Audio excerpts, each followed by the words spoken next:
So, when it comes to the local council, they love to take your money. And then they just go and spend it on some of the strangest stuff that you can imagine. However, when you ask the council to stop some of the stupid spending, well, they turn around and they tell the taxpayer to swivel. Because the article says that county councillors have backed the £7 million rollout of 20-mile-an-hour zones in Hertfordshire, and they have rejected demands from some residents to scrap the wasteful spending. So there's a few things to go through here. First of all, £7 million.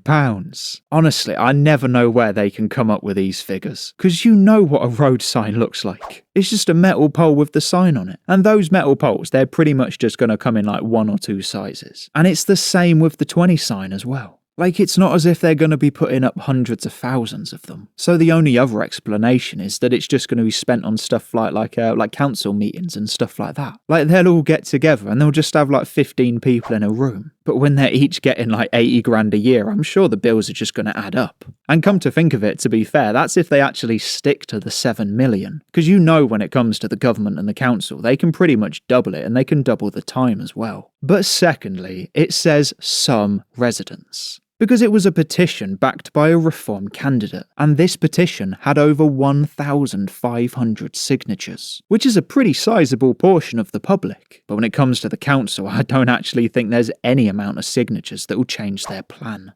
Now I gotta be honest with you. One of my most hated things when it comes to YouTube is when you hear someone say that they don't know something.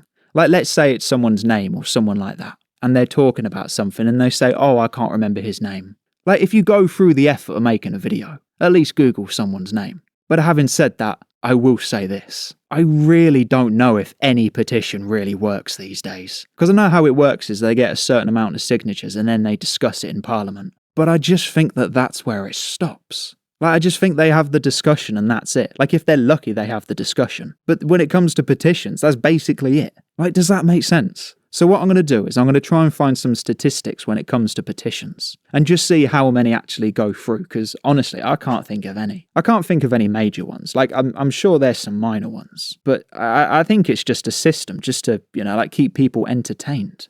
I guess it just goes to show that the government don't really care what people think. It's a bit like this video where the British police are doing exactly the same. So, thank you for becoming one of the 28,766 subscribers. Thank you to the channel members. And thank you for checking out this very strange video. This country has gone crazy.